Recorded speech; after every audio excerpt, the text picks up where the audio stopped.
ಕರ್ತನ ಪರಿಶುದ್ಧ ನಾಮಕ್ಕೆ ಸ್ತೋತ್ರವಾಗಲಿ. ಆತ್ಮೀಯರಾದ ಎಲ್ಲರಿಗೂ ಈ ಮುಂಜಾನೆಯ ಶುಭ ವಂದನೆಗಳೊಂದಿಗೆ ಈ ದಿನದ ವಾಕ್ಯದ ಧ್ಯಾನದ ಸಮಯಕ್ಕೆ ಕರ್ತನ ನಾಮದಲ್ಲಿ ನಿಮ್ಮನ್ನು ಸ್ವಾಗತಿಸುತ್ತೇವೆ. ಆತ್ಮೀಯ ಚಿಂತನೆಯಲ್ಲಿ ಪರಿಶುದ್ಧ ಸತ್ಯವೇದದಿಂದ ವಚನ ಭಾಗಗಳನ್ನು ಧ್ಯಾನದ ಸಮಯವಾಗಿ ನೋಡಿಕೊಳ್ಳುವ ಹಾಗೆ, ಸಮಾಧಾನ ಕರ್ತನಾಗಿರುವ ದೇವರ ಕಾರ್ಯಗಳು ಪರಿಶುದ್ಧವಾದವುಗಳು ಅಥವಾ ಆತನ ಕೆಲಸದಲ್ಲಿ ದೃಢತೆ ಎಂಬ ಅಂಶದಲ್ಲಿ ಒಂದೆರಡು ವಚನಗಳನ್ನು ನೋಡಿಕೊಳ್ಳುವ ಹಾಗೆ, 2 ಕೊರಿಂಥದವರಿಗೆ ಬರೆದ ಪತ್ರಿಕೆಯ 8ನೇ ಅಧ್ಯಾಯದ 11ನೇ ವಚನವು ಹೀಗೆ ಬರೆದಿದೆ: ಈ ಕಾರ್ಯವನ್ನು ಪ್ರಾರಂಭಿಸುವುದಕ್ಕೆ ಹೇಗೆ ನಿಮ್ಮಲ್ಲಿ ಸಿದ್ಧ ಮನಸ್ಸು ಇತ್ತು, ಹಾಗೆಯೇ ನಿಮ್ಮ ಶಕ್ತ್ಯಾನುಸಾರವಾಗಿ ನೆರವೇರಿಸಿರಿ ಎಂದು ಬರೆದಿದೆ. ಅಪೊಸ್ತಲನಾದ ಶ್ರೇಷ್ಠನಾದ ಪೌಲನ ಒಂದು ಮಾತು ಕೊರಿಂಥದಲ್ಲಿದ್ದ ದೇವಜನರನ್ನ ಕುರಿತು ಬರೆಯುವ ಹಾಗೆ, ಇಲ್ಲಿ ವಚನದ ಪ್ರಾರಂಭದಲ್ಲಿ ಗಮನಿಸುತ್ತಿರುವಂತದ್ದು ಈ ಕಾರ್ಯವನ್ನು ಪ್ರಾರಂಭಿಸುವುದಕ್ಕೆ.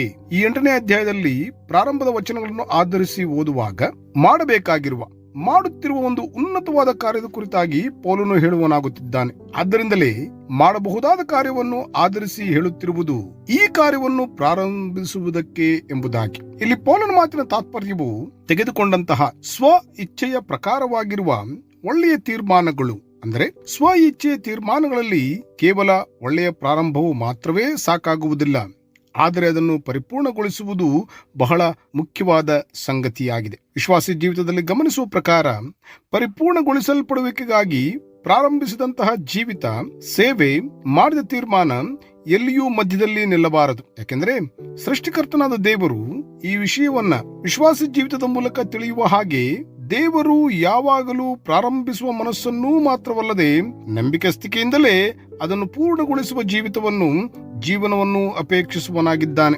ಯಾವಾಗಲೂ ಸಿದ್ಧವಾಗಿರುವ ಮನಸ್ಸು ದೇವರಿಗೆ ಬಹು ಪ್ರಿಯವುಳ್ಳದ್ದಾಗಿದೆ.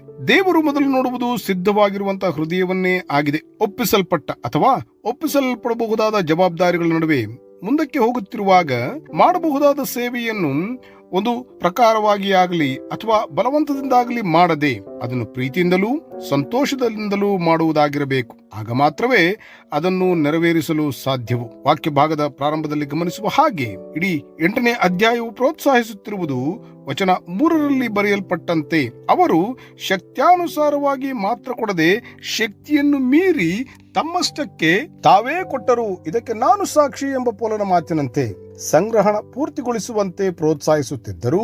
ಇನ್ನೊಂದು ಅರ್ಥದಲ್ಲಿ ತಿಳಿಯುವ ಹಾಗೆ, ಇದರ ತತ್ವವು ಅಥವಾ ಅಳವಡಿಸಲ್ಪಡುವಿಕೆಯು ಯೇಸು ಕ್ರಿಸ್ತನ ಪ್ರತಿಯೊಂದು ಸೇವೆಯ ಜೀವಿತಕ್ಕೂ ಅನ್ವಯಿಸುವಂತದ್ದಾಗಿದೆ ಎಂಬುದೇ ಗಮನಿಸಬೇಕಾದಂತಹ ಅಂಶವಾಗಿದೆ.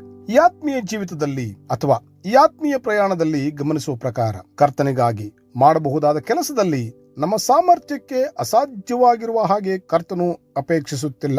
ಬದಲಾಗಿ ಹೇಗೆ ನಿಮ್ಮಲ್ಲಿ ಸಿದ್ಧ ಮನಸ್ಸು ಇತ್ತೋ ಹಾಗೆಯೇ ಎಂದು ಓದಿಕೊಳ್ಳುವ ಹಾಗೆ ನಮಗಾಗಿ ಕೊಟ್ಟಿರುವ ಅನೇಕ ಸಂಗತಿಗಳಿವೆಯಲ್ಲ. ಒಂದು ಒಳ್ಳೆಯ ಪ್ರತಿಭೆ, ಒಂದು ಒಳ್ಳೆಯ ಕಲ್ಮಶವಿಲ್ಲದಂತಹ ಪ್ರೀತಿಸಬಹುದಾದ ಆತ್ಮೀಯವಾದ ಪ್ರೀತಿ, ಹೀಗೆ ಅನೇಕ. ಇಲ್ಲಿ ಪೌಲನ ಮಾತಿನ ತಾತ್ಪರ್ಯವು ಈ ರೀತಿಯ ಅವಕಾಶಗಳನ್ನು ಅಥವಾ ಸನ್ನಿವೇಶಗಳನ್ನು ಒಂದು ಒಳ್ಳೆಯ ನಂಬಿಗಸ್ತಿಕೆಯಿಂದಲೇ ಉಪಯೋಗಿಸಬೇಕೆಂಬುದು ಪೌಲನು ಪ್ರೋತ್ಸಾಹಿಸಿ ಬರೆಯುತ್ತಾ ಇದ್ದಾನಷ್ಟೆ. ಯಾಕೆಂದ್ರೆ ಕ್ರಿಸ್ತನಲ್ಲಿ ಹೊಂದಿದಂತಹ ಕೆಲಸವು ಬಹಳ ಪವಿತ್ರವಾದುದು, ಆತನ ಕಾರ್ಯಗಳು ಪರಿಶುದ್ಧವಾದವುಗಳೇ ಆಗಿವೆಯಲ್ಲ. ಈ ಆತ್ಮೀಯ ಜೀವಿತದಲ್ಲಿ ಕ್ರಿಸ್ತನ ಹೆಸರಿನಲ್ಲಿ ಮಾಡುವ ಪ್ರತಿ ಕಾರ್ಯವು, ಪ್ರತಿ ಸೇವೆಯು ದೇವರಿಗೆ ಸಲ್ಲಿಸುವ, ದೇವರಿಗೆ ಘನತೆ ತರುವ ಸಂಗತಿಯಾಗಿದೆ. ಆದುದರಿಂದ ಪ್ರಾರಂಭಿಸುತ್ತಿರುವ ಜವಾಬ್ದಾರಿಗಳನ್ನು ಅಲಕ್ಷ್ಯದಿಂದಲ್ಲದೆ ಪ್ರಾಮಾಣಿಕವಾಗಿಯೂ ಪರಿಶುದ್ಧರಾಗಿಯೂ ಒಂದು ಒಳ್ಳೆ ತೀರ್ಮಾನದ ಗುರಿಯಲ್ಲಿಯೂ ಮಾಡಿ ಪೂರ್ಣಗೊಳಿಸಬೇಕಾಗಿದೆ. ಒಟ್ಟಿನಲ್ಲಿ ಈ 11ನೇ ವಚನವು ತಿಳಿಸುತ್ತಿರುವುದು ಯೇಸು ಕ್ರಿಸ್ತನ ಕಾರ್ಯಗಳು ಪವಿತ್ರವಾದವುಗಳಾಗಿರುವುದರಿಂದ ಅದರ ಪ್ರಾರಂಭ ಎಷ್ಟು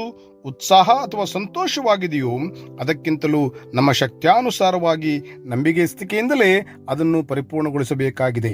ಹಾಗಾಗುವಂತೆ ಕರ್ತನು ತಾನೇ ಆಶೀರ್ವದಿಸಿ ನಡೆಯಿಸಲಿ. ಪ್ರಾರ್ಥನೆ ಮಾಡಿಕೊಳ್ಳುವರಾಗೋಣವೇ. ನಂಬಿ ಪ್ರಾರ್ಥಿಸುವ ಎಲ್ಲರನ್ನೂ ಒಳ್ಳೆಯವನಾಗಿರುವ ಕರ್ತನು ತಾನೇ ಆಶೀರ್ವದಿಸಿ ಕಾಪಾಡಿ ನಡೆಸಲಿ. ಆಮೇನ್. ಈ ಕಾರ್ಯಕ್ರಮದ ಬಗ್ಗೆ ನಿಮ್ಮ ಅಭಿಪ್ರಾಯ, ಸಲಹೆಗಳು ಹಾಗೂ ಯಾವುದೇ ಪ್ರಾರ್ಥನಾ ಮನವಿಗಳಿದ್ದಲ್ಲಿ ನಮ್ಮ ದೂರವಾಣಿ ಸಂಖ್ಯೆಗೆ ನೀವು ಕರೆ ಮಾಡಬಹುದು. ನಮ್ಮ ದೂರವಾಣಿ ಸಂಖ್ಯೆ 996026065453. ನಿಮ್ಮ ಅಭಿಪ್ರಾಯಗಳನ್ನು ಇಮೇಲ್ ಮೂಲಕವೂ ನಮಗೆ ತಿಳಿಸಬಹುದು. ನಮ್ಮ ಇಮೇಲ್ ID info@fibaonline.org. ವಂದನೆಗಳು.